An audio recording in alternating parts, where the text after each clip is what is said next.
Alright, welcome to my video. My name is Eckogen. This is part 2 of the commonly used soul badges for KFMs. So the top 2 commonly used soul badges is the Magnum badge and the Blue Moon badge. So the Blue Moon badge, with every hit of Searing Palm, it reduces the cooldown of stage 1 and 3 of Comic Strike by 10 seconds. After hitting your target with Searing Palm, the next Comic Strike deals damage equal to 500% of your attack power. So this badge will work for both Wind and Fire KFMs. To make good use of this badge, you have to make sure you hit with Searing Palm first before hitting with Comic Strike in order to get that bonus damage. So let's say your Comic Strike was on cooldown, of course it's 45 seconds. So every time you hit with Searing Palm, it reduces it by another 10 seconds. So you can see Comic Strike is now back up. And that first hit right there was the bonus damage, that 10,000 you saw, so that was the bonus from Searing Palm. So that's how the Blue Moon Soul Badge works. So next will be the Magnum Soul Badge.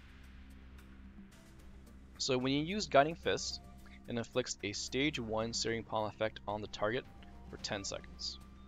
So the cooldown of Roaring Tiger and Leading Palm is also reset when you do this as well. And since the cooldown of Guiding Fist is 6 seconds, and stage 1 Searing Palm effect lasts for 10 seconds, you can essentially maintain this effect forever. So I'll show you guys real quick. So Guiding Fist, and there it is right there. That's the effect for 10 seconds. And your Guiding Fist is up in 6 seconds. So you can pretty much just keep maintaining this effect. So for Wind KFMs, it'll boost your Cyclone Kick damage. For Fire KFMs, it makes your Comic Strike an instant, and it also boosts damage for your Tiger Strike and your Smite.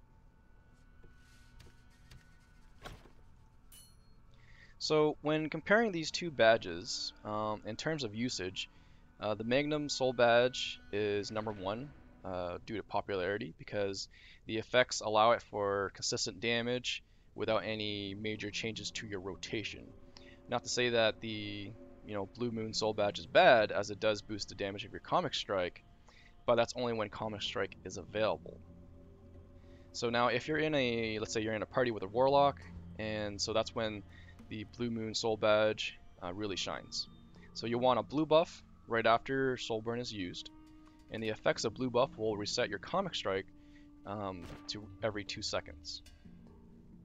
And if you have the Ha Moon skill for Comic Strike, it allows you to cast another one instantly.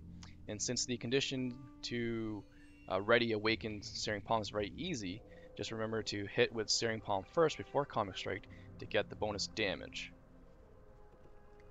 So to sum it up, the Magnum Soul Badge is number 1 for its consistent damage and the ease of maintaining the effect. Whereas the Blue Moon Soul Badge is number 2, as it does deal a lot of damage, but only when Comic Strike is not on cooldown. So when you have your blue buff or Soul Burn, the Blue Moon Soul Badge is really good in those instances. And then the third choice would be your Holy Fire Soul Badge, as it's only for Wind KFMs. And it's used to its full potential only if you have a Seraph weapon. So thank you for watching, hope that helped.